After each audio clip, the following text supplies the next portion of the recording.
নমস্কার, আমি ঋষিকেশ। শুরু করছি বাংলা বলছে। আমি বাঁচতে চাই এই কথা লিখেই আত্মহত্যা করেছেন কৃষ্ণনগরের এক বিএলও।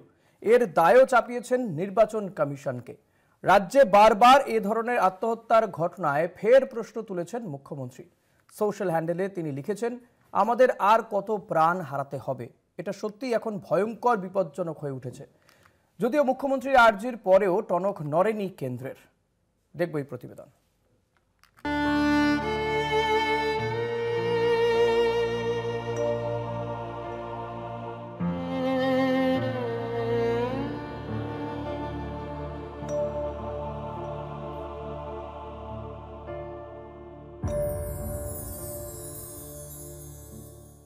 আজ এসআইআর এর প্রেক্ষিতে বাংলায় যেন ফুটে উঠছে সেই মেঘে ঢাকা তারাদের করুণ ছবি। স্থান নদিয়ার কৃষ্ণনগর। সেখানেই পরিবার নিয়ে থাকতেন বছর 54 প্যারা টিচার রিঙ্কু তরফদার। কিন্তু বিএলওর কাজের চাপ সহ্য করতে না পেরে আত্মহত্যা করেছেন তিনি। তার ঘর থেকে মিলেছে একটি সুইসাইড নোটও। সেখানে তিনি লিখেছেন, আমি বাঁচতে চাই, আমার সংসারে কোনো অভাব নেই, কিন্তু এই সামান্য চাকরির জন্য এরা আমাকে এইভাবে ভরাডুবির মাধ্যমে মরতে বাধ্য করলো। এই লেখাটা পাতার উপরের দিকে থাকলেও নিচে তিনি লিখেছেন, আমার এই পরিণতির জন্য নির্বাচন কমিশন দায়ী। আমি কোনো রাজনৈতিক দলকে সমর্থন করি না, খুবই সাধারণ মানুষ, কিন্তু এই অমানবিক কাজের চাপ আমি নিতে পারছি না। আমি একজন পার্শ্ব শিক্ষিকা, বেতন পরিশ্রমের তুলনায় খুবই কম, কিন্তু এরা আমাকে ছাড় দিল না। অফলাইন কাজ আমি 95% শেষ করে ফেলেছি, কিন্তু অনলাইনে আমি কিছুই পারি না। বিডিও অফিসে এবং সুপারভাইজারকে জানানো সত্ত্বেও কোনো ব্যবস্থা করলো না। নোটের শেষের দিকে লেখা আছে, আমার সংসার ছেড়ে যেতে কষ্ট হচ্ছে, নিজে হাতে করে এই সংসার পাতা। ওই মহিলার আত্মহত্যার খবর পাওয়ার পরই টুইটে প্রতিক্রিয়া জানান মুখ্যমন্ত্রী মমতা বন্দ্যোপাধ্যায়। তিনি লেখেন, আমাদের আর কত প্রাণ হারাতে হবে? এসআইআর এর জন্য আর কতজনকে মৃত্যুবরণ করতে হবে? এটা সত্যিই এখন ভয়ঙ্কর বিপজ্জনক হয়ে উঠেছে। মুখ্যমন্ত্রীর পাশাপাশি বিষয়টি নিয়ে তোপ দেগেছেন কৃষ্ণনগরের তৃণমূল সাংসদ মহুয়া মৈত্র। এটার জন্য কে দায়ী? এটার জন্য কেবল নির্বাচন কমিশনার জ্ঞানেশ কুমার দায়ী। 2024 সালে যখন জ্ঞানেশ কুমারের আগে Rajiv Kumar chief election commissioner ছিল, তিনি 3 মাস ধরে সেই ফাটা গরমে, 44 ডিগ্রি গরমে, মে মাস থেকে জুন মাস কেবল বিজেপির কথা রাখতে 3 মাস ধরে লোকসভা ইলেকশন করেছিল, যেখানে 300-রও বেশি ইলেকশন কমিশনের আধিকারিকদের মৃত্যু হয়েছিল। More than 300 people were dead. তখন রাজীব কুমার ভিডিও কলে প্রেস কনফারেন্সে বলেছিল, এটা আমাদের শিক্ষা হয়েছে, এরকম আমরা আর করব না। কি শিক্ষা পেয়েছেন আপনারা? আপনারা তো খুনি। আত্মহত্যার খবরে শোকের ছায়া কৃষ্ণনগর জুড়েই। কি হয়েছিল বলতো, এসআরের ডিউটি পড়েছিল, এসআরের কাজের জন্য এই অবস্থায়। খুব চাপের মধ্যে ছিল। বাড়িতে বলতেন সে কথা? কি ধরনের সমস্যা ভোগ করছিলেন? এই ফর্ম ফিল আপ করতে পারবে না, এত কাজও পারবে না। তারপরে জেলের ভয় পেত, এই টিভিতে এদের সব শুনতো, এই জেলের ভয় পেত, মান সম্মানের ভয় পেত, পুলিশে দেবে, এসে মারধর করবে, বকাবকি করবে। এই কৃষ্ণনগরের আগে জলপাইগুড়ির মালে আত্মহত্যার ঘটনাতেও উদ্বেগ প্রকাশ করেছিলেন মুখ্যমন্ত্রী। এসআইআর বন্ধের জন্য চিঠিও দিয়েছিলেন মুখ্য নির্বাচন কমিশনারকে, কিন্তু কোনো উত্তরই আসেনি। বরং পাল্টা কটাক্ষ এসেছে বিজেপির তরফেই। অনুপ্রবেশকারীদের বাঁচাতেই তৃণমূল প্রতিবাদ করছে বলে অভিযোগ করেছে তারা। ফলে রাজনৈতিক সংঘাত তীব্র হচ্ছে। আর এই পরিস্থিতিতেই খসে পড়ছে মেঘে ঢাকা তারারা। কলকাতা টিভি। আজ বাংলা বলছেতে আমাদের বিষয় এটাই। আমাদের সঙ্গে অতিথিরা রয়েছেন, তাদের সঙ্গে আলাপ করে দেব। আমার সঙ্গে রয়েছেন তৃণমূল কংগ্রেসের পক্ষ থেকে বিশ্বনাথ চট্টোপাধ্যায়। বিশ্বনাথ, স্বাগত। রয়েছেন বিজেপির পক্ষ থেকে কেয়া ঘোষ। কেয়াদি, আপনাকেও স্বাগত। রয়েছেন কংগ্রেসের পক্ষ থেকে চন্দন ঘোষ চৌধুরী। চন্দনদা, আপনাকেও স্বাগত আমাদের এই অনুষ্ঠানে। অতিথিদের সঙ্গে এই বিষয় নিয়ে আমরা আলোচনা করব, তর্ক বিতর্ক নিঃসন্দেহে হবে। তবে তার আগে এই মুহূর্তে সরাসরি চলে যাব নির্বাচন কমিশনের দপ্তরে। সেখানে রয়েছেন সহকর্মী সত্যসুন্দর ভট্টাচার্য। সত্য, যেটা জানতে চাইবো যে একের পর এক বিএলও আত্মহত্যার পথ বেছে নিচ্ছে। অনেকেই বলছেন প্রচুর কাজের চাপ, ডেডলাইন খুব সামনেই, 4 ডিসেম্বর। এক্ষেত্রে কমিশন কি ভাবছে? কোনোভাবে কি এই 4 ডিসেম্বর থেকে দিন আরও কিছুটা বাড়াতে পারে? কিছুটা কি কাজের চাপ কমাতে পারে কমিশন?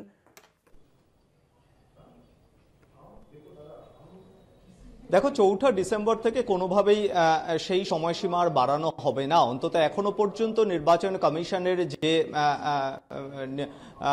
সূত্রে যে খবর পাওয়া যাচ্ছে তাতে কিন্তু ৪ঠা নভেম্বর থেকে যেটা শুরু হয়েছে, যে এনুমারেশন ফর্ম বিলি সেটা সংগ্রহ এবং ডিজিটাইজেশন করে এই পুরো প্রক্রিয়াটা আগামী ৪ঠা ডিসেম্বরের মধ্যেই শেষ করতে হবে। কিন্তু এটা নিয়েই কিন্তু আজকে প্রশ্ন তুলেছে তৃণমূল কংগ্রেসের প্রতিনিধি দল। তৃণমূল কংগ্রেসের প্রতিনিধি দল তারা আজকে এসেছিলেন, তারা মুখ্য নির্বাচনী আধিকারিককে একটি ডেপুটেশন জমা দিয়েছেন এবং সরাসরি নির্বাচন কমিশনের নিরপেক্ষতা নিয়ে প্রশ্ন তুলেছে তৃণমূল কংগ্রেস। তার কারণ হিসেবে তারা মনে করছে এর আগে গত 31শে অক্টোবর থেকে তারা 7টি চিঠি দিয়েছে, দিল্লিতে জাতীয় নির্বাচন কমিশনে মেল করেছে বা চিঠি দিয়েছে, কিন্তু কোনো উত্তর, এই অভিযোগ সংক্রান্ত কোনো একটিও উত্তর কিন্তু নির্বাচন কমিশনের তরফ থেকে পাওয়া যায়নি। সেই জায়গায় দাঁড়িয়ে একটা নিরপেক্ষতা নিয়ে প্রশ্ন উঠছে এবং সরাসরি কোথাও গিয়ে যে বিজেপি সঙ্গে নির্বাচন কমিশনের একটা গোপন বোঝাপড়া রয়েছে সেই বিষয়টাও কিন্তু আজকের এই ডেপুটেশনে এবং তারা আজকে অভিযোগ জানিয়েছেন মুখ্য নির্বাচনী আধিকারিককে। তার কারণ হিসেবে তারা মনে করছেন যে রাজ্যের প্রত্যেকটি বুথে 150 থেকে 200 জন করে ভোটারের নাম সেটা খুঁজে পাওয়া যাচ্ছে না। 2002-এর যে ভোটার, যে 2000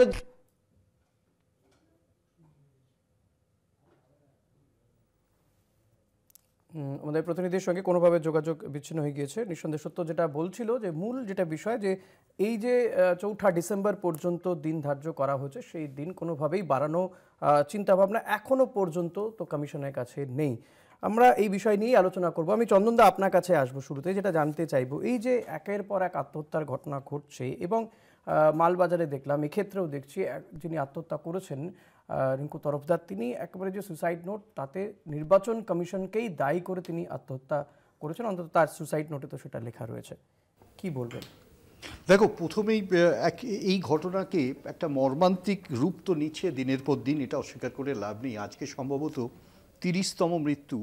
যদি এটাকে রিলেট করা হয়, ইনফ্যাক্ট আমি তোমাকে প্রথমত যে কথাটা বলতে চাইবো সেটা হলো যে মৃত্যু এবং মৃত্যু হওয়ার আগে যে ভদ্রমহিলা তার অপারগতাকে ইন্ডিকেট করে গেছেন, ইনফ্যাক্ট মেনশন করে গেছেন ওনার কি অপারগতা ছিল। আমি তোমাকে বলি, ঠিক এই কারণটাই, ঠিক এই মুহূর্তে তোমার সাথে যখন কথা বলছি, আমার প্রদেশ কংগ্রেস সভাপতি শুভঙ্কর সরকার আজকে একটি প্রতিনিধি দল নিয়ে নির্বাচন কমিশনে আছেন ঠিক এই মুহূর্তে। আমি তোমাকে কেন বলি, আমরা একটা 16 দফা দাবি করেছিলাম, প্রত্যেকটা ঘটনাকে আমরা সামনে রেখেছিলাম, অল দ্য পয়েন্টস যেগুলো প্রবাবলি হতে পারে, এবং করেছিলাম 4 তারিখ নভেম্বর মাসে, যেদিনকে এটা ইম্পোজ হচ্ছে।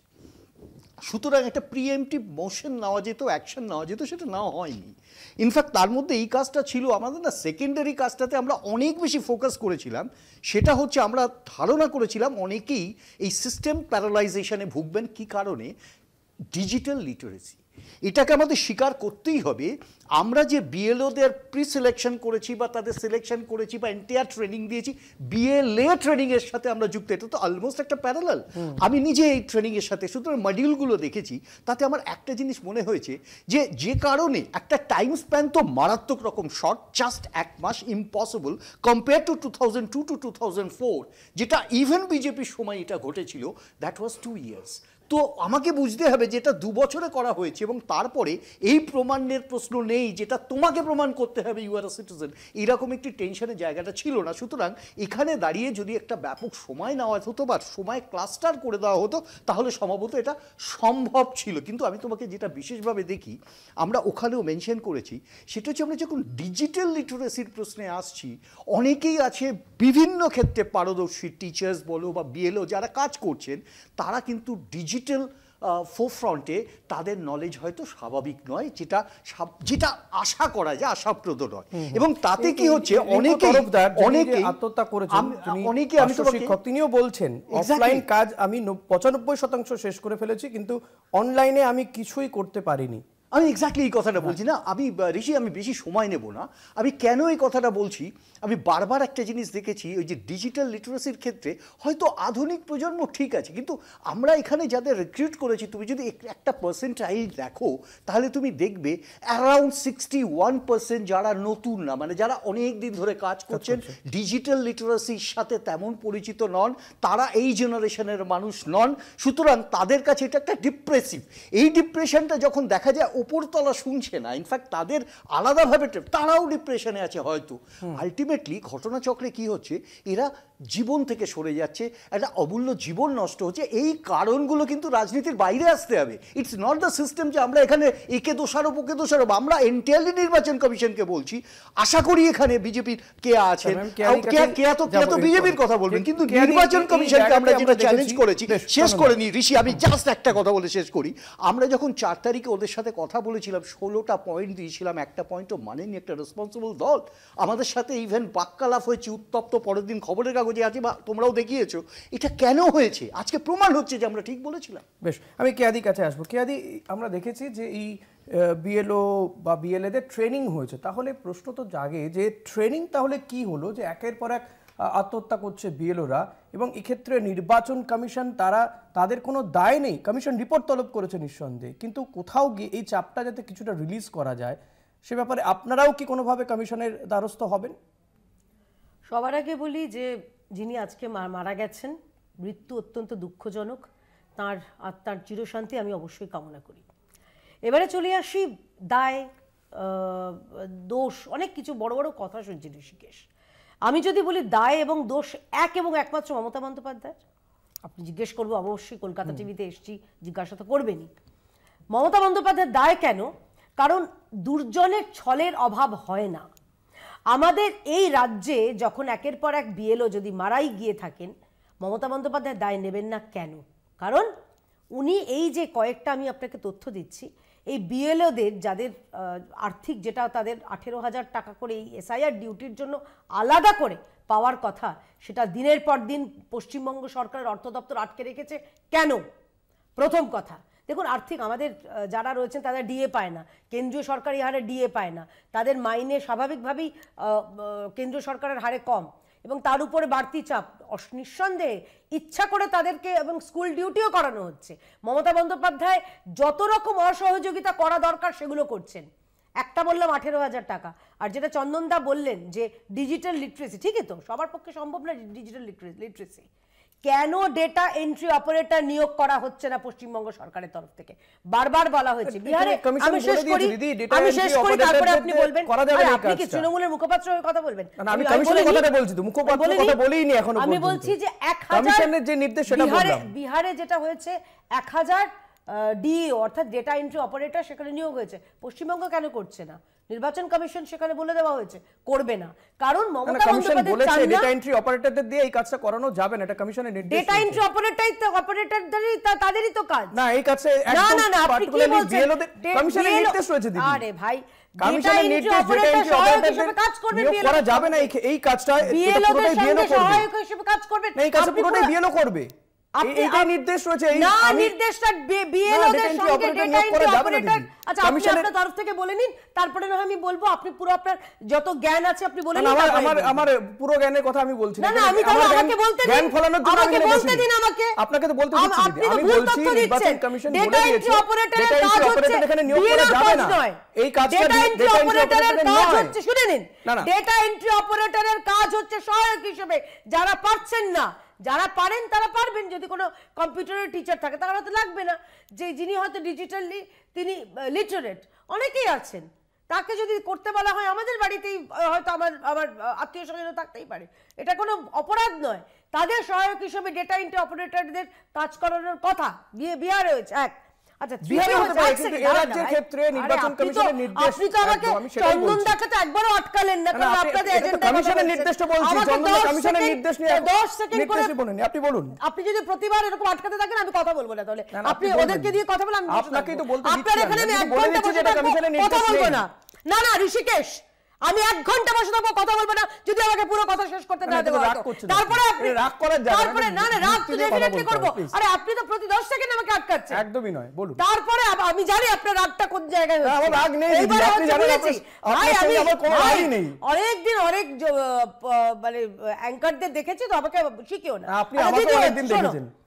এবার হচ্ছে মমতা বন্দ্যোপাধ্যায়, যদি এগুলো আমি ভুলে যাই তাও মমতা বন্দ্যোপাধ্যায়ের দায়, কারণ তিনি মিথ্যে ভয় ছড়াচ্ছেন। কিরকম ভাবে মনে আছে পানিহাটের প্রদীপ করকে, যার ডান হাতে 4টে আঙুল নেই, তিনি নাকি সুইসাইড নোট লিখে দিলেন। আমরা এই আষাঢ়ে গল্প কত শুনবো। আজকে আমি দাবি জানাচ্ছি আপনার চ্যানেলে বসে, কলকাতা টিভিতে বসে, যে যিনি আজকে মারা গেছেন তার যে সুইসাইড নোট, ফরেনসিক এভিডেন্স হিসেবে সেটাকে গণ্য করো এবং ফরেনসিক তদন্ত চাইছি আমি। তার এতগুলো যে সুইসাইড হয়েছে, পোস্টমর্টম হয়েছে। আচ্ছা, এবারে চলে আসছি অন্য আরেকটা বিষয়। আপনি মমতা বন্দ্যোপাধ্যায়ের উদ্দেশ্যে বলছি, কুম্ভীরাস্ত্র আপনি দেখাচ্ছেন কেন? এই রাজ্যে 260 জন কার্যকর্তা আমাদের খুন হয়েছে তৃণমূলের হাতে, তারাও তো পশ্চিমবঙ্গবাসী ছিলেন। আপনি তো রাজ্যের মুখ্যমন্ত্রী, আপনি তৃণমূল সুপ্রিমো সত্তাটা বাদ দিয়ে দিন। কতবার কতজনের জন্য আপনি এরকম টুইট করেছেন? সে অভিজিৎ সরকার যখন ছেলেটাকে এই দিনে দুপুরে 2রা মে 2021-এ বের করে মারা হয়েছিল, কতবার আপনি টুইট করেছেন। আচ্ছা, এবারে চলে আসছে যে মহুয়া চোর মৈত্র, উনি এই কথাগুলো বলছেন। আমি আপনাকে স্পষ্ট বলতে চাই যে এই ঘটনাগুলি হচ্ছে, ঘটনাবলীগুলো হচ্ছে পশ্চিমবঙ্গে, এমনিতে সারা দেশের তুলনায় আমাদের এখানে সুইসাইডের রেট হচ্ছে 13.36, আমাদের জাতীয় রেট থেকেও বেশি পশ্চিমবঙ্গে, এবং 2020 সালে ডেটা দিচ্ছি।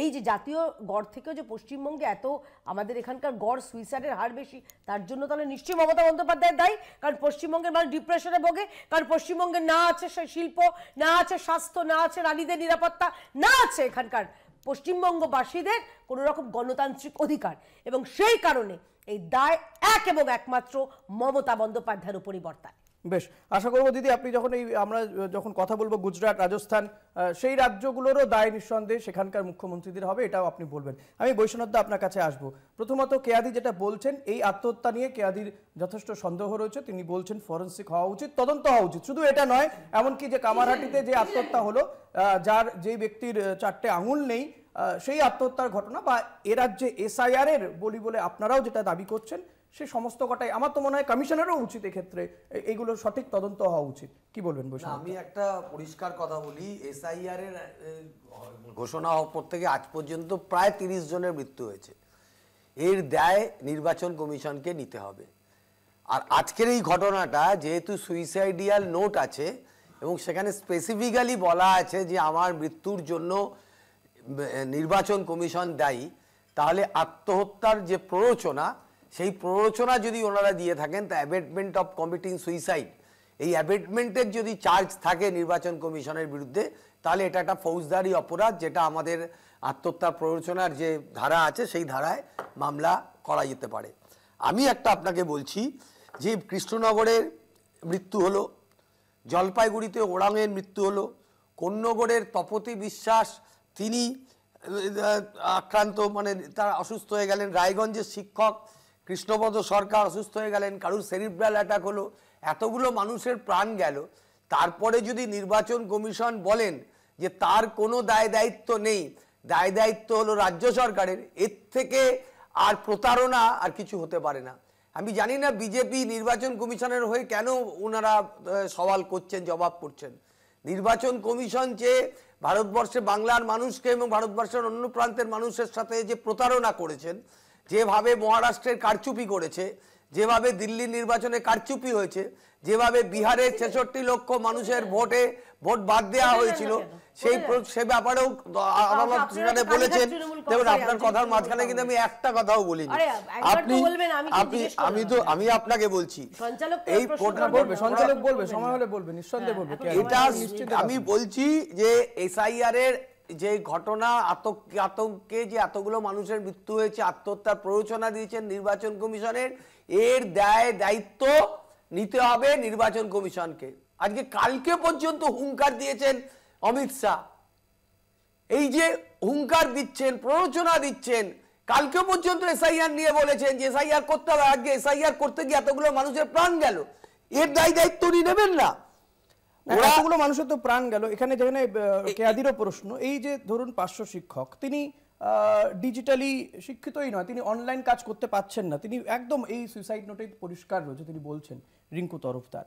এই জায়গায় কি রাজ্য সরকারের কোনো দায় ছিল তাকে এই ডিজিটালি শিক্ষিত করা? দেখুন, এই যারা বিএলওর কাজ করছেন তাদেরকে যদি স্কুলের ডিউটি থেকে অব্যাহতি দেওয়া যেত। আমি না দক্ষিণ কলকাতার BLA 1, আমাদের যেরকম পার্লামেন্টারি কনস্টিটিউয়েন্সি বা ডিস্ট্রিক্ট ওয়াইজ একজন করে BLA 1 আছে, আমি 9টা বিধানসভার ওই BLA 2 অ্যাপয়েন্টমেন্টটা আমি করেছি আমাদের দল থেকে BLA 1 হিসাবে। আমি আপনাকে বলছি, এখানে কিন্তু গ্রুপ সি পর্যন্ত নিতে বলেছে। ওই যে উনি বলছেন না যে ডাটা অপারেটরকে নেওয়া যাবে, আপনি ডেটা অপারেটরকে আপনি এটা খবর নিয়ে নেবেন, এটা কিন্তু গ্রুপ ডি পর্যন্ত রাজ্য সরকারের যারা গ্রুপ ডি কর্মচারী তাদেরকেও নির্বাচন কমিশন নিতে বারণ করেছে। যার ফলে এখানে মানুষের ওপর একটা মানুষের ওপর হিমালয়ান টাস্ক এই করে দিয়েছে নির্বাচন কমিশন। এক একটা বিএলএর উপরে সাংঘাতিক কাজের চাপ দিয়েছে এবং এই কাজের চাপ তারা সহ্য করতে না পেরে কেউ আত্মহত্যা করছেন, কার মৃত্যু হচ্ছে, কারো সেরিব্রাল অ্যাটাক হচ্ছে, কেউ অসুস্থ হয়ে পড়ছেন। আজকে যতই ওরা ভাবের ঘরে চুরি করুক, আজকে বিএলওদেরকে জিজ্ঞাসা করুন, আজকে রাজ্যবাসীকে জিজ্ঞাসা করুন যে নোটবন্দির সময় যারা মানুষকে হ্যারাসমেন্ট করেছিল নোটের লাইনে, ব্যাংকের লাইনে দাঁড়িয়ে, এই বিএলওদেরকে কি সরকারি যে স্কুলগুলোতে তারা যে কাজ করেন সেখান থেকে মানে অন ডিউটি রাখা যেত, তাদেরকে অব্যাহতি দেওয়া যেতে পারতো কিছুদিন অন্তত কাজের জন্য? দেখুন এটা আমি বলছি যে একজন বিএলও কে ওরা এনগেজ করেছেন যে কাজের জন্য, সেই কাজটা তার কাছে করতে হবে প্রাথমিকভাবে। দ্বিতীয়ত তার আরেকটাও কাজ আছে। আর তারপরে শুধু প্রথমে আমি বলছি, প্রথমে কথা ছিল বিএলওরা যেটা আমাকে বলেছেন, প্রথমে কথা ছিল ফর্ম ডিস্ট্রিবিউট করবেন, ফর্ম কালেক্ট করবেন, পরে ওটাকে ডিজিটালাইজ করার যে কাজটা সেটা কিন্তু ওদের কোনো ট্রেনিং হয়নি। আমি দায়িত্ব নিয়ে বলছি নির্বাচন কমিশন যদি ক্ষমতাকে বলুক যে এই বিএলও যারা বুথ লেভেলে কাজ করছেন অফিসাররা তাদেরকে ডিজিটালাইজ করার জন্য ট্রেনিং দিয়েছে। তাহলে কিসের ট্রেনিং হলো? কেয়াদি আঙুল তুলছেন, কেয়াদি। আমার একটা অন্য বক্তব্য আছে। প্রথম হচ্ছে যে দেখুন তৃণমূল মানে কত মিথ্যাচার। ওই উনি বৈশ্বনাথদা বললেন না যে গ্রুপ সি বা গ্রুপ ডি অবধি নিতে হবে না, সেটা নির্বাচন কমিশন তাদের গাইডলাইন দিয়ে দিয়েছে। যেখানে যেখানে পর্যাপ্ত সরকারি কর্মচারী নেই সেখানে এমনকি অঙ্গনবাড়ি কর্মীদেরও রাখার একটা নিদান তারা দিয়েছেন। এমনও জায়গা হয়েছে ঋষিকেশ যে যেখানে পর্যাপ্ত সরকারি কর্মচারী আছে কিন্তু সেখানেও কিন্তু অঙ্গনবাড়ি কর্মীদের দিয়েও সেখানে বিএলওর কাজ করানো হচ্ছে এবং হয়েছে। সেই তথ্য আমাদের মাননীয় বিরোধী দলনেতাও তুলে ধরেছেন। এসআইআরটা মূল ব্যাপারটা কি জানো তো, আসলে যেন তেন প্রকারে এসআইআরটা বন্ধ করতে হবে। এসআইআরটা কেন বন্ধ করতে হবে আমি দুটো উদাহরণ দিচ্ছি। সব চ্যানেল দেখাচ্ছে এই আমাদের ভারত বাংলাদেশের হাকিমপুর বর্ডারের কি অবস্থা। ওখানে গেলেই বোঝা যাবে যে কেন এসআইআর বন্ধ করা দরকার। আসলে যত এখান থেকে অনুপ্রবেশকারীরা, বাংলাদেশি অনুপ্রবেশকারীরা এবং রোহিঙ্গা চলে যাচ্ছে, মমতা ব্যানার্জি দেখছেন যে আমার ভোট চলে যাচ্ছে, হেঁটে হেঁটে আমার ভোট বাংলাদেশে চলে যাচ্ছে। এবং আরো একটা জিনিস এখানে খুব গুরুত্বপূর্ণ, মানে আরো একটা কারণে কেন এসআইআর করা দরকার। আজকে ঢুকলো কি করে দিলীপ ঘোষ বলছেন যে বিএসএফ পয়সা দিয়ে বাংলাদেশে ঢোকাচ্ছে, দিলীপ ঘোষ বলছেন, শুভেন্দু অধিকারীটাও তো বললাম। আচ্ছা এবারে হচ্ছে আজকে একটা তথ্য বিরোধী দলনেতা দিয়েছেন, মানে ছেলের বয়সের থেকে মায়ের বয়স 11 বছর ছোট। এটা জানেন চন্দনদা? মানে ছেলের বয়স হচ্ছে 76, মায়ের বয়স তার থেকে 11 বছর ছোট। এই কারণে এসআইআরটা করানো দরকার। আমি নিজে পশ্চিমবঙ্গবাসী হিসেবে, আমি নিজে বাংলার মেয়ে হিসেবে আমি চাইবো আমার পশ্চিমবঙ্গে অন্তত স্বচ্ছ ভোটার তালিকা হোক, কারণ আমার পশ্চিমবঙ্গে আমার করের টাকা একটা খবরে যেতে হচ্ছে এই মুহূর্তে, একটা খবরে যেতে হচ্ছে কেয়াদি। 9 ডিসেম্বর রাজ্যে খসড়া ভোটার তালিকা প্রকাশিত হবে বলে জানা যাচ্ছে। 4টি বিভাগে এই খসড়া তালিকা প্রকাশিত হবে 9 ডিসেম্বর, অর্থাৎ 4 ডিসেম্বর পর্যন্ত এই এসআইআর যে ফর্ম ফিল আপ করে দিতে হবে বিএলওকে এবং সে কাজ সম্পন্ন হবে। 9 তারিখ কিন্তু ভোটার তালিকা দেখা যাবে, ভোটাররা সেই তালিকা দেখতে পারবেন। 4টে বিভাগে বা 4টে ক্যাটেগরিতে দেখা যাবে এই খসড়া ভোটার তালিকা। 9 ডিসেম্বর রাজ্যে খসড়া ভোটার তালিকা প্রকাশ হবে বলে জানা যাচ্ছে, নির্বাচন কমিশন এমনটাই জানিয়েছে। 9 ডিসেম্বর এই খসড়া ভোটার তালিকা প্রকাশিত হবে। 4টি বিভাগে খসড়া তালিকা প্রকাশ করা হবে। কোন কোন 4টে সেই ক্যাটেগরি জানবো আমাদের প্রতিনিধি সত্যসুন্দর ভট্টাচার্যের কাছ থেকে। সত্য, কোন কোন ক্যাটেগরিতে এই খসড়া ভোটার তালিকা দেখা যাবে? দেখো, আগামী 9 ডিসেম্বর খসড়া ভোটার তালিকা প্রকাশিত হবে। যে ইনুমারেশন ফর্ম জমা পড়ছে তার ভিত্তিতে যে ডিজিটাইজেশন হচ্ছে এবং সেই ভিত্তিতেই কিন্তু এই খসড়া তালিকা প্রকাশিত হবে। নির্বাচন কমিশন সূত্রে যে খবর পাওয়া যাচ্ছে যে 4টে আলাদা আলাদা ক্যাটাগরি সেখানে উল্লেখ করা হবে। একদিকে যেরকম খসড়া ভোটার তালিকায় ভোটারদের নাম থাকছে, বুথ ভিত্তিক এই তালিকায় কিন্তু কারা কারা সেই বুথের মৃত ভোটার সেটা আলাদা করে উল্লেখ করা থাকবে। শুধু তাই নয়, কারা কারা ডুপ্লিকেট ভোটার ছিলেন তাদের নামও কিন্তু নির্দিষ্টভাবে আলাদা ক্যাটাগরিতে উল্লেখ থাকবে। কারা শিফটেড হয়েছেন অর্থাৎ স্থানান্তরিত ভোটার কারা ওই বুথের তাদের কথা উল্লেখ থাকবে, এবং কোন কোন ভোটার অনুপস্থিত ছিলেন অর্থাৎ তাদেরকে ট্রেস পাওয়া যায়নি তাদের নামও কিন্তু আলাদা করে ক্যাটাগরিতে উল্লেখ থাকবে, এমনটাই নির্বাচন কমিশন সূত্রে জানা যাচ্ছে। ফলে কোনো ভোটার যখন তিনি বুথ ভিত্তিক তার এই খসড়া ভোটার তালিকায় নিজের নাম দেখবেন তখন তিনি কমিশনের ওয়েবসাইট থেকে যেরকম দেখতে পারবেন, তার পাশাপাশি যদি কারোর নাম বাদ গিয়ে থাকে, যদি কারোর নাম এই 4টে ক্যাটাগরিতে থেকে থাকে অথচ তিনি বৈধ ভোটার, তাহলে কিন্তু তিনি পরবর্তী 1 মাস 30 দিন অর্থাৎ আগামী 9 ডিসেম্বর যে খসড়া ভোটার তালিকা প্রকাশিত হচ্ছে তারপর থেকে আগামী 8ই জানুয়ারি পর্যন্ত তিনি ক্লেইমস অ্যান্ড অবজেকশন অর্থাৎ তিনি দাবি করতে পারবেন নিজের বৈধ পরিচয় দিয়ে যে তিনি এই নির্দিষ্ট বুথের তিনি বৈধ ভোটার, তার নাম ভোটার তালিকায় অন্তর্ভুক্ত করা হোক, এমনটাই নির্বাচন কমিশন সূত্রে জানা যাচ্ছে। একদমই সত্য। এই ক্ষেত্রে আরেকবার একটু জানতে যাব তোমার কাছ থেকে যে নির্বাচন কমিশন এই বিষয়টা কি কোনোভাবে আলোকপাত করেছেন, এই যে একের পর এক বিএলও আত্মহত্যা করছেন সেই ঘটনা নিয়ে কোনো পদক্ষেপ বা কোনো ডেট এক্সটেন্ড করা, এটা আরেকবার একটু ক্লিয়ার হতে চাইবো। দেখো, এখনো পর্যন্ত সময়সীমা বাড়ানোর কোনো কথা কমিশনের তরফ থেকে জানানো হয়নি। তার কারণ 4 ডিসেম্বর হচ্ছে ডেডলাইন, তার মধ্যেই এই এনুমারেশন ফর্মের যে সংগ্রহ করা এবং সেগুলো ডিজিটাইজেশন করা সেটা বিএলওদেরকে সম্পূর্ণ করতে হবে, কোনোভাবেই কোনো সময়সীমা বাড়ানো হচ্ছে না। তার পাশাপাশি তোমাকে একটা খবর দিয়ে রাখি যে সেটা হলো যে জলপাইগুড়িতে যে বিএলও আত্মহত্যা করেছেন সেই সংক্রান্ত রিপোর্ট এখনো পর্যন্ত কিন্তু সিইও দফতরে এসে পৌঁছয়নি। পাশাপাশি আজকে নদিয়ার চাপড়ায় যে বিএলওর আত্মহত্যার ঘটনা ঘটেছে, সুইসাইড নোটে তিনি কমিশনকে দায়ী করেছেন।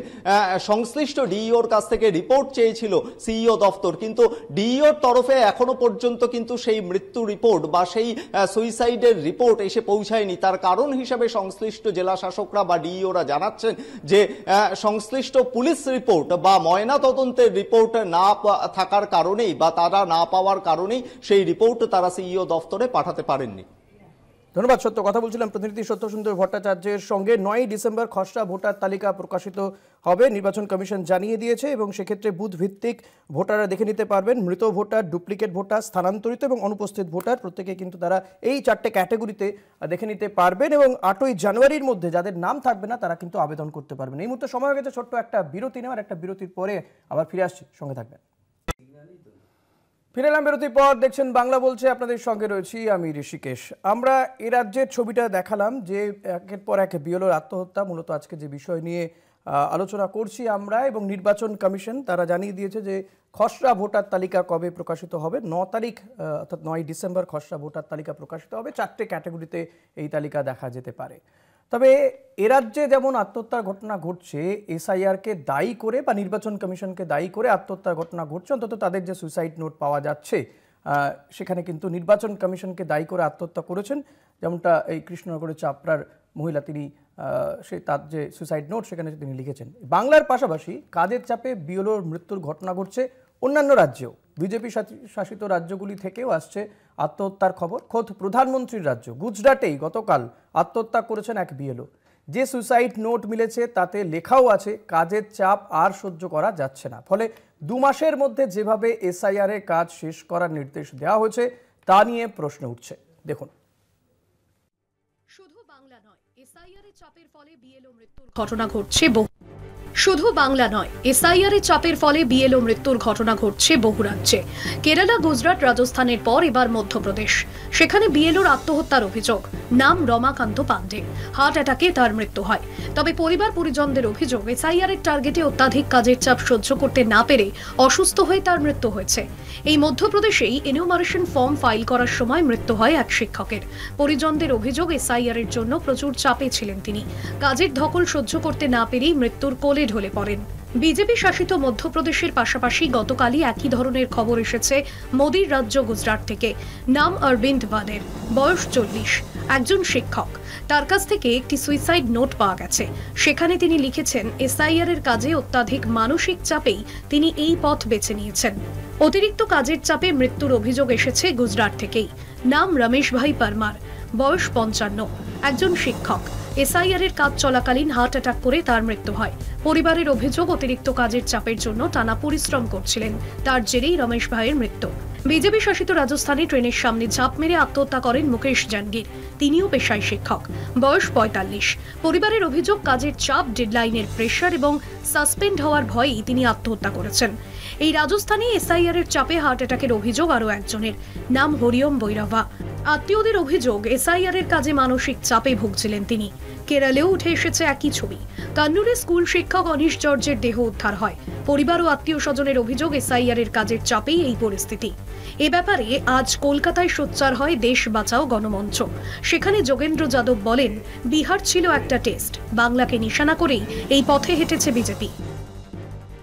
दिन से मेरी मान्यता थी कि ये एसआईआर मूलतः बिहार के लिए नहीं था। बिहार तो केवल टेस्टिंग ग्राउंड था, मूलतः बंगाल के लिए बना था। I have said from day one that SIR was always meant for Bengal. Bihar was only a trial ground.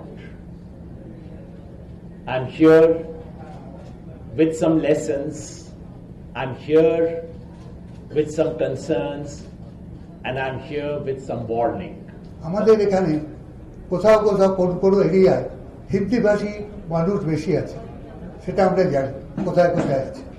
তাই হিন্দিভাষী মানুষ তাদের কি এখান থেকে তাড়াবার ওরা ব্যবস্থা দিচ্ছে, এটা আমরা বলতে পারছি। তারা তো তাদের পক্ষেই। জনবিন্যাস পাল্টে যাচ্ছে মানে এটা আসলে কোথায় কোথায় মুসলমান সম্প্রদায়, মতুয়া সম্প্রদায়, দলিত সম্প্রদায় এবং নবশূদ্র সম্প্রদায়, তারা কোথায় কোথায় আছেন বেশি পরিমাণে। এইটা বার করার একটা চক্রান্ত, যার মধ্যে দিয়ে তারা এইটা বলতে পারবে যে এই অঞ্চলে যারা বিরোধীদের ভোট দেয়, কেন্দ্রীয় সরকারের পক্ষে ভোট দেয় না, তারা এই সমস্ত জায়গায় সেন্টার করে আছে। মঞ্চের অভিযোগ, অবিজেপি শাসিত রাজ্যগুলিকে টার্গেট করছে কেন্দ্রীয় সরকার, তাই এভাবে চাপিয়ে দেওয়া হচ্ছে এসআইআর। বিহার ভোটের পর পশ্চিমবঙ্গ, তামিলনাড়ু, উত্তরপ্রদেশ, রাজস্থান, ছত্তিশগড়, গোয়া, গুজরাট, কেরল, লাক্ষাদ্বীপ, মধ্যপ্রদেশ, পুদুচেরি, আন্দামান নিকোবরে দ্বিতীয় দফার এসআইআর কাজ চলছে। তবে 2 বছরের কোনো কাজ 2 মাসের মধ্যে কিভাবে শেষ করা যাবে তা নিয়েই প্রশ্ন তুলছে বিরোধীরা। কলকাতা টিভি। আমি বৈষ্ণবদা আপনার কাছে আসবো। যোগেন্দ্র যাদব যেটা বলছেন যে বিহার একটা টেস্ট ছিল, আসল টার্গেট হচ্ছে পশ্চিমবঙ্গ এবং অন্যান্য রাজ্যে। শুধু যে এখানে আত্মহত্যার ঘটনা ঘটছে, যেটা কেয়াদিও বলছিলেন যে তার দায় মমতা বন্দ্যোপাধ্যায় নেবেন না কেন, আমার মনে হয় মধ্যপ্রদেশ, গুজরাট কিংবা রাজস্থানে তিনি হয়তো বলবেন, আমি আশা করব কেয়াদির কাছে যখন আসবে যে সেইখানকার মুখ্যমন্ত্রীরাও দায়িত্ব বা দায় নেবেন। আপনি কি বলবেন যে এসআইআর এটা কি সত্যিই রাজ্যকে টার্গেট করা, নাকি স্বচ্ছ একটা ভোটার লিস্ট হওয়া? স্বচ্ছ ভোটার লিস্ট তো বোধহয় সবাই চায়, আমরাও চাই, কেয়াদিরাও চায়, আপনারাও চান। আসলে কেয়ার প্রশ্নের উত্তর তো আপনারই থেকে পেয়ে গেছেন উনি। গুজরাটেও আত্মহত্যা, মধ্যপ্রদেশেও আত্মহত্যা হয়েছে, যেখানে বিজেপি গভর্নমেন্ট আছে সেখানে আত্মহত্যা হয়েছে। সুতরাং আমরা তো বারবার বলছি এই আত্মহত্যার জন্য নির্বাচন কমিশন দায়ী। আর বেঙ্গলকে টার্গেট ওনারা অনেকবার করেছেন। 2021-এ আপ কি বার 200 কি বার, সেই হুঙ্কার অমিত শাহ, প্রধানমন্ত্রীর ডেলি প্যাসেঞ্জারি, কেন্দ্রীয় মন্ত্রিসভার মন্ত্রীদের বসে থাকা, বিভিন্ন রাজ্যের বিজেপি শাসিত রাজ্যের মুখ্যমন্ত্রীদের বসিয়ে রাখা, 2 লক্ষ আধা সামরিক বাহিনী যদি নির্বাচন করা, 8 দফায় নির্বাচন হলো, তারপর ওই আপ কি বার 200 কি বার ঝিল কাউস পারে। কোনো রাজনৈতিক দল তো সে টার্গেট করতেই পারে, তারাও টার্গেট করেছে, কিন্তু টার্গেট গত হয় 2024-এর লোকসভা নির্বাচন বলে একদম 1 বছর আগে। আজ 2025, 2024 সন্দেশখালী নিয়ে কি বাজার উত্তপ্ত করা, কি হাইপ করা হলো। প্রধানমন্ত্রী তার সঙ্গে ফোনে কথা বলছেন, সেটাও টিভিতে দেখানো হলো। কত কিছু হলো, কি লাভ হলো? ওরা 18 থেকে 12 হয়ে গেল, আমরা 22 থেকে 29 হয়ে গেলাম। ওই টার্গেট ওনারা করেন, অনেক ষড়যন্ত্র করেন, অনেক অর্থ, অনেক মানি পাওয়ার, মাসেল পাওয়ার, বহিরাগতদেরকে এখানে ভিড় করিয়ে নিয়ে এসে কতবারে কৈলাস বিজয় বর্গী, বাবা কত বড় নেতা, তারপর কি ফলাফল হলো তো আপনারাই দেখেছেন। আমরা কনফিডেন্সে আছি। আপনাদের লাভ হয়েছে নাকি? আমি আপনাকে বলছি 82,000 বুথে মানুষের ভোটের যখন নাম উঠছে হেল্প ডেস্ক করে, আপনি বাংলায়, আপনাদের তো ক্যামেরা আছে, ঘুরিয়ে দেখুন যে কারা মানুষের পাশে সারা বছর থাকে, 365 দিন থাকে। বিজেপি মুখে যতই বলুক, টেলিভিশনে যতই চিৎকার করুক, বুথ লেভেলে ওদের কোনো সংগঠন নেই। আর কংগ্রেস সিপিএম এর কথা আর কি বলবো আপনারা। আমার প্রশ্ন এখানে তাহলে এই যে কোট আনকোট বহিরাগতরা এলে তো আপনাদের লাভ তাতে নাকি? আপনাদের বহিরাগতরা গতবারে এসেছিল বাংলাকে দখল করার জন্য, আবার বাংলা এবং বাঙালিদের এখানে দখল করার জন্য বহিরাগতরা, আজকেও তো আজকে কাগজে পড়ছিলাম, এই আসবেন ও আসবেন, এই কিচ্ছু হবে না, এটা বাংলার মাটি, এটা দুর্জয় ঘাটি, এখানে দুর্বৃত্ত যারা আসবে বাইরে থেকে তাদেরকে, এটা বিহারে ওরা পেরেছে, যারা বাইরে থেকে আসছে আর কৈলাস বিজয়বর্গীর মতো লোকেদের দুর্বৃত্ত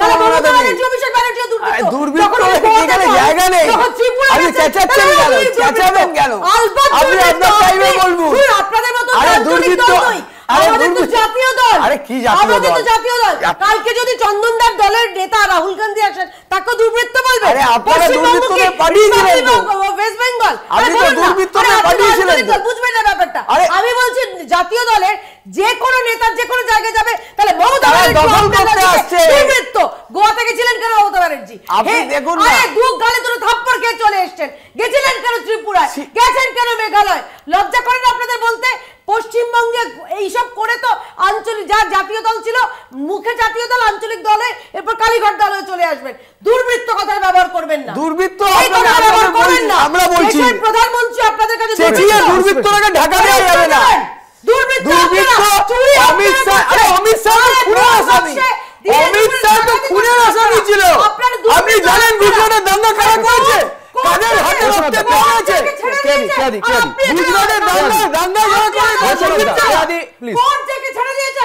আপনি দাঙ্গা বলছেন, কি বলবো? দুর্বৃত্ত যারা বৈষ্ণবদা এবং কেয়াদি, আরে রাইট যারা তাদের বৈষ্ণবদা প্লিজ, বৈষ্ণবদা কারো বিরুদ্ধে অভিযোগ ছিল, আরে রাইট অভিযোগ কোর্টে গিয়ে অভিযোগ মুক্ত হয়ে গেছে। আচ্ছা এগুলো নিয়ে এখন বলে লাভ নেই। আরে জানেন তো খুনের অভিযোগ ছিল, অভিযোগ তো অভিযোগ অনেকের ক্ষেত্রেই আছে, আরো আছে, আপনি আইনটা ভালো জানেন। বৈষ্ণবদা প্লিজ আদি পার্সোনাল অ্যাটাক করবেন না প্লিজ। আমি আপনাকে আপনার ভার্সন বলতে দিয়েছি, কিন্তু পার্সোনালি আপনাকে বলতে দিলাম তো, আমি আপনাকে তো কাউন্টার করতে দিলাম, আমি আপনাকে কাউন্টার করতে দিয়েছি আমি, কিন্তু পার্সোনালি এখানে আমি তো সেটাও বললাম স্বরাষ্ট্রমন্ত্রী কারণ অভিযোগ ছিল, কোর্টে গিয়ে অভিযোগ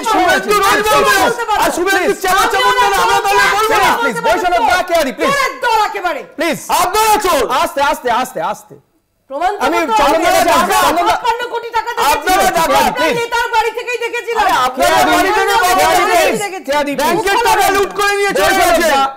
পার্সোনাল অ্যাটাক করবেন না প্লিজ। আমি চন্দনদার কাছে আসবো। চন্দনদা, এই যে বলতে পারলাম না, বলতে হবে তো, আপনার কাছে আসবো তো, আমি সময় আছে। আমি চন্দনদা আপনার কাছে আসবো যে এই যে একের পর এক রাজ্য, যেটা কেয়াদিরাও বলছিলেন যে এই রাজ্যে হচ্ছে, তাহলে তার দায় মুখ্যমন্ত্রী কেন নেবেন না? অন্যান্য রাজ্যের ঘটনা তো ঘটছে, গুজরাট, মধ্যপ্রদেশ, রাজস্থান, এগুলোকে আপনারা কিভাবে দেখবেন এই বিষয়গুলোকে?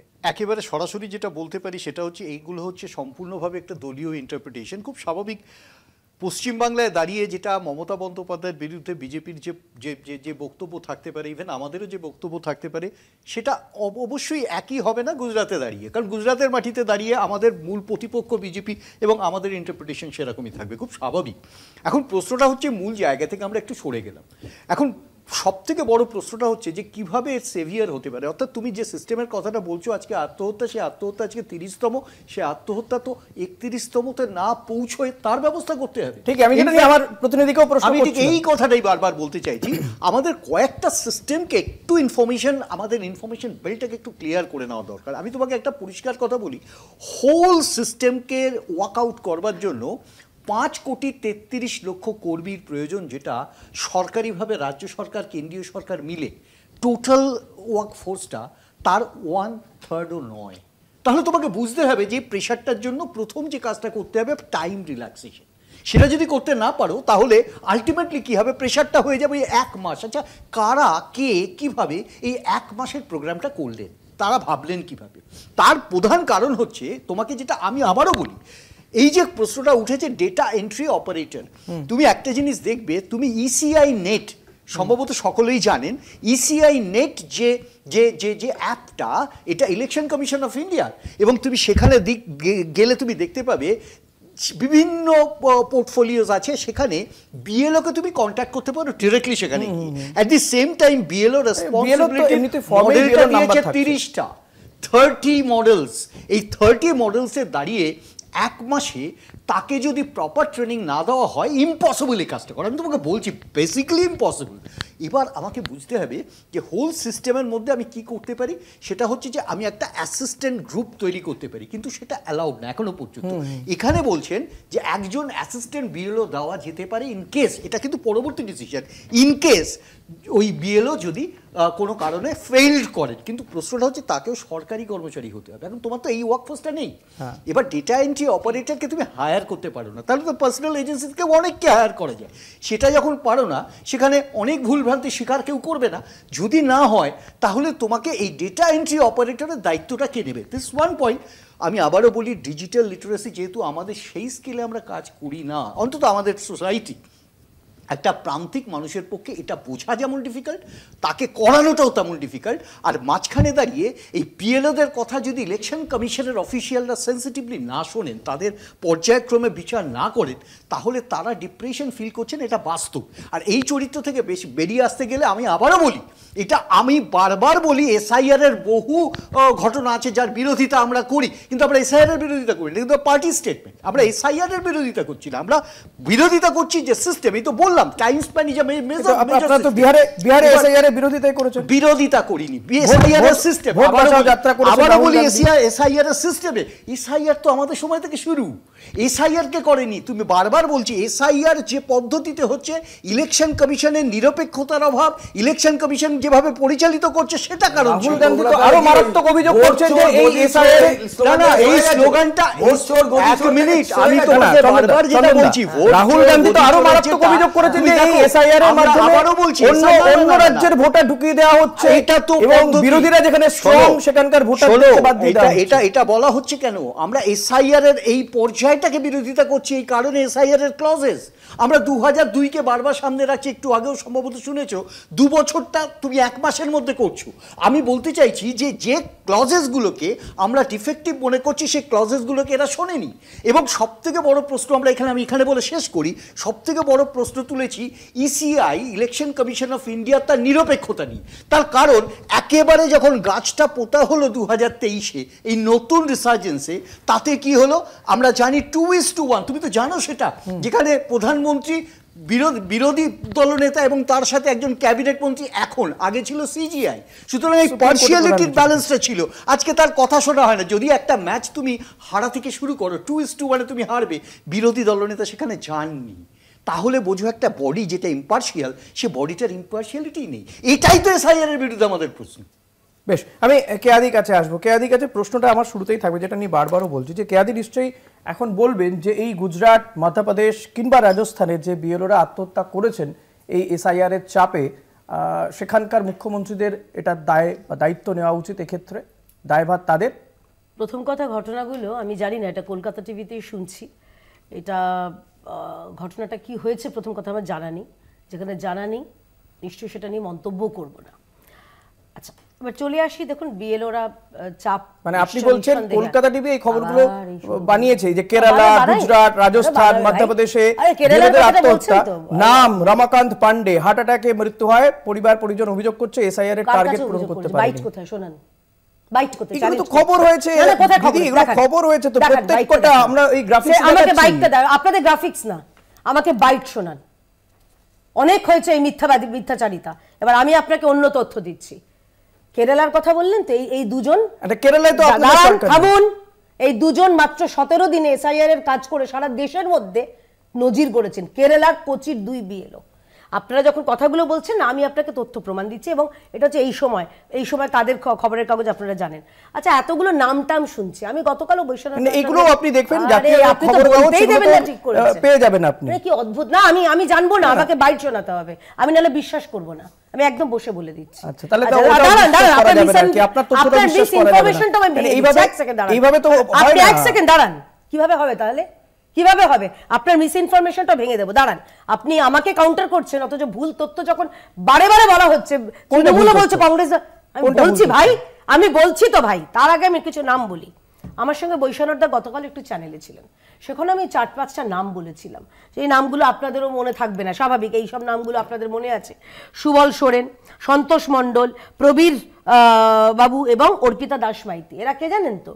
এরা হচ্ছে 26,000 শিক্ষক যাদের তৃণমূলের দুর্নীতির কারণে চাকরি চলে গেছে, তাদের মধ্যে এরা মারা গেছেন। তাহলে এদের মৃত্যুর দায় মমতা বন্দ্যোপাধ্যায়ের। এক, আচ্ছা মনে আছে নারদা, এই মাফ করবেন, সারদা এবং রোজভ্যালি এই চিটফান্ড কাণ্ডে কতগুলো মানুষের আত্মহত্যা করেছেন? আপনারা তাদের নিয়ে কটা শো করেছেন? তাদের জন্য কারা দায়ী? কেন সারদার যে যখন এক সেকেন্ড আমরা এই চ্যানেলেই অনেকগুলো শো করেছি, আপনি জিজ্ঞেস করলেন তো কি মুশকিল? আমি আপনাকে বলিনি ভাই, আপনি যে চেয়ারটায় বসে আছেন ওই চেয়ারটায় আপনি বেশ কিছুদিন বসেছেন, বেশ কয়েক বছর বসেছেন, অনেক বছর জানি আমি, অনেক বছর জানি আমি। সুতরাং একটু ধৈর্য রাখুন না আপনি, আপনাকে কিন্তু বিষয়টা হচ্ছে দেখুন আমি মৌকা দেব, আমি আপনার চেয়ারে যাইনি, আমার খালি আমার চেয়ারে এখন নেই। আমার প্রশ্নটা করা, আপনি প্রশ্ন করেছিলেন তার উত্তর আমি দিয়ে দিই, তারপর আপনি যত ইচ্ছা প্রশ্ন করবেন আমি উত্তর দেব। এগুলো নিয়ে আপনারা কটা শো করেছিলেন? করতে পারবেন না, আপনার বাধ্যবাধকতা আছে। আপনাকে আমি বড় বাধ্যবাধকতা নেই, আমরা শো করেছি, বললেন না কোথায় ভুল শোতে হয়তো আপনিও থেকেছেন, এখন বললেন আপনি ভুল তথ্য দিচ্ছেন, কবে শো করেছি কি শো সেটা বলা সম্ভব না। সারদার আত্মহত্যা নিয়ে কোথায় শো করেছি? আমরাই করেছি, এখানেই করেছি, এখানেই করেছি। আমি একটা কথা বলি, আপনি যখন বললেন না ভুল তথ্য, আপনি আমাকে চ্যালেঞ্জ করলেন, চন্দনবাবুও বললেন এবং বৈষ্ণবদা বললেন এখানে নাকি বাংলায় 2 বছর ধরে এসআইআর হচ্ছে না, সারা দেশে হয়েছে, বিভিন্ন রাজ্যে যেরকম এখন হচ্ছে সেটা পুরো প্রসেসটা 2 বছর হয়েছে। বাংলায় 2 মাসের মধ্যে এসআইআর হয়েছিল 2002 সালে, এবং যেই এসআইআর এর পরে 2004 সালে মমতা বন্দ্যোপাধ্যায় জয়ী হয়েছিলেন। সুতরাং এই মিথ্যে তথ্যটা যখন দুজনেই দিয়ে যাচ্ছেন, বাংলার কথা উনিও গতকাল একই মিথ্যে ন্যারেটিভ উনি দিচ্ছিলেন, এবং গতকালও খণ্ডন হয়েছে, এর আগে আরেকজন তৃণমূলের অন্য মুখপাত্র, আমি নাম নিচ্ছি না, তার খণ্ডন করার অন্য চ্যানেলের যিনি সঞ্চালক সেটা ভাইরাল হয়ে গেছিল যে কি মিথ্যা কথা বলছে, এবং সেটা নিয়ে প্রচন্ড মিম টিম হয়েছিল। তো আপনার এই যে ভুল তথ্য আপনার সামনে দিচ্ছে সেটাকেও আপনার খণ্ডন করার কর্তব্য, আমাকে প্রতি কথায় কথায় না আটকে। আচ্ছা এবারে আমাকে সেটা আমি জানি, আমার কর্তব্যটা কাজটা আমি জানি। না না আপনি করছেন না তো, আমি সঠিকভাবে পালন করছি বলে আমি এখানে বসছি। আপনি আমাকে জিজ্ঞাসা চ্যালেঞ্জ করলেন, আমি আপনাকে উত্তরটা দিয়ে দিলাম। আমার বক্তব্য হচ্ছে একটাই, আমার বক্তব্য হচ্ছে পশ্চিমবঙ্গে যতগুলো আত্মহত্যা হচ্ছে, যতগুলো মৃত্যু হচ্ছে, পশ্চিমবঙ্গে শকুনের দল তৃণমূল কংগ্রেস এখন বাড়ি বাড়ি যাচ্ছে লাশ কুড়োতে। মমতা বন্দ্যোপাধ্যায় লাশের রাজনীতি, বাইরের রাজ্যে ঘটনা ঘটছে, আপনি সেটাকে অস্বীকার করছেন। আপনাদের রাজ্যে যে ঘটনাগুলো আরে লজ্জা পেয়ে যাচ্ছে বৈষ্ণবদা, আপনি বৈষ্ণবদার থেকে প্রোঅ্যাক্টিভ হয়ে যাচ্ছেন। তো আমি বলছি লাশ কুড়োনোর রাজনীতি, এই লাশ কুড়োনোর রাজনীতি হচ্ছে, এবং যে কোনো মৃত্যুকে, যে কোনো আত্মহত্যাকে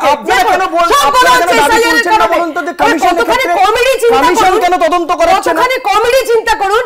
তৃণমূলের প্রাক্তন সাংসদ কেন বলছেন না এগুলোর ঘটনাগুলো তদন্ত করুন? গতকাল একজন বিএলও বাইক দুর্ঘটনায় মারা গেছেন, তৃণমূলের প্রাক্তন সাংসদ কোচবিহারে, তিনি বলছেন সম্ভবত উনি ভাবছিলেন, মানে এরা এখন মানুষের মনেও পর্যন্ত ঢুকে গেছে। পোস্টমর্টমের দরকার নেই, শেষ আমি বাইক দুর্ঘটনা ছেড়ে দিলাম, সুইসাইড নোটটা একজন আত্মহত্যা করলে হাতের লেখা যাচাই করতে হবে, তৃণমূল কংগ্রেস প্রাইমারি একদম, কিন্তু এটা তৃণমূল কংগ্রেস মিথ্যাচারিতা কোন লেভেলে নামতে পারে আমরা জানি। আপনারা কমিশন কেন এই তদন্ত করবে? এবং শেষ কথা, যদি তৃণমূল কংগ্রেস এই আরো মৃত্যু হলে, এতগুলো যে মৃত্যু হয়েছে, এদের পোস্টমর্টম রিপোর্ট জমা পড়েনি কেন ইলেকশন কমিশনের কাছে? কেন এতদিনে জমা দেয়নি? এই তো আপনার, এই তো বললেন আপনাদের যিনি ছিলেন প্রতিনিধি, তিনি তো বললেন যে আপনিও জিজ্ঞাসা করলেন সম্ভবত কেন জমা দেয়নি ভাই। যদি এরা যে কোনো কারণে এই ডিপ্রেশনে মারা যান, মানসিক অবসাদে মারা যান, অত্যন্ত চাপ না নিতে পারা যান, অত্যন্ত দুঃখজনক, জমা পড়ছে না কেন? আমি বলছি যে কোনো মৃত্যুকেই দুঃখজনক, কিন্তু তাকে নিয়ে রাজনীতি করাটা আরো ন্যাক্কারজনক। এবার উত্তরটা দিই। বেশ, বৈষ্ণবদা, আসলে ইতিহাসের প্রশ্নে ভূগোলের উত্তর দেওয়া তো মুশকিল। ওনাকে জিজ্ঞাসা করা হয়েছিল যে গুজরাটে আত্মহত্যা হয়েছে, মধ্যপ্রদেশে আত্মহত্যা হয়েছে, আপনার কথা মাঝখানে কিন্তু আমি একটা কথাই বলিনি। এবার ওনাকে আপনি প্রশ্ন করেছিলেন যে গুজরাটের আত্মহত্যার জন্য কি গুজরাটের মুখ্যমন্ত্রীকে দায়ী, রাজস্থানের আত্মহত্যা হয়েছে আমি চ্যালেঞ্জ করেছি, কলকাতা টিভি দেখাতে পারবে, আমি কোনো মন্তব্য করব না, তারপরে তো বাইট দেখাতে হবে, তারপরে তো চ্যালেঞ্জ বাইট দেখাতে হবে, অবিশ্বাস করছে, আমি চ্যালেঞ্জ করব না। 2002 এর ডেটাটা আপনি অবিশ্বাস করেছেন, মানে খবরটা মিথ্যে নয়। আপনি হয়তো নাই জানতে পারেন, একে একে জানানো আমাদের কাজ, আমরা জানিয়েছি। আপনি কালকে আপনি চ্যালেঞ্জ করেছিলেন, মনে নেই? না না, আমি বলছি যে উনি বলছেন দায়িত্ব নিয়ে একজন না, আমি দায়িত্ব নিচ্ছি না তো, আমি নিচ্ছি না, আমাকে বাইট দেখাতে হবে। ওরা গ্রাফিক্সে দেখাচ্ছে, আমাকে সেটা নিয়ে কমেন্ট করতে হবে, আমাকে বাইট দেখাতে হবে। চ্যানেলে বসে একটা যখন আমরা যখন এডিটোরিয়াল শো করছি, এটা দায়িত্ব নিয়ে বলছি তো, কলকাতা দায়িত্ব নিয়ে সেগুলো বাইটগুলো করার, কারণ এদের বিরুদ্ধে এমনিতে অনেক কেস হবে, আরেকটা কেস করব আমরা যদি মিথ্যা খবর ফেক নিউজ করেন। আপনি সে কেস করতেই পারেন, কিন্তু এই খবরগুলো তো আমরা দায়িত্ব নিয়েই দেখাচ্ছি। না, আমি বলছি তো, আমি দায়িত্ব নিয়ে বলছি, আপনারা সেখানে শাসন ক্ষমতায় আছেন, তার দায় আপনাদের গ্রাফিক্স কে সেই রাজ্যের মুখ্যমন্ত্রীরা দায় নেবেন না, অথচ এই রাজ্যের মুখ্যমন্ত্রী দায় নেবেন। আপনি সেটা বলতে খবর দেখাচ্ছেন, আমি বিশ্বাস করছি না। দেখুন, যুক্তি হারালে চিৎকার করলে তো হবে না। আমরা বলছি নির্বাচন কমিশন দায়ী, নির্বাচন কমিশনের এই কাজের চাপের জন্য 30 জন। আমি বলছি মমতা ব্যানার্জি। এবার উনি নির্বাচন কমিশনের হয়ে বলছেন কেন? মমতা ব্যানার্জি আরে দাদা, নির্বাচন অভিষেক ব্যানার্জি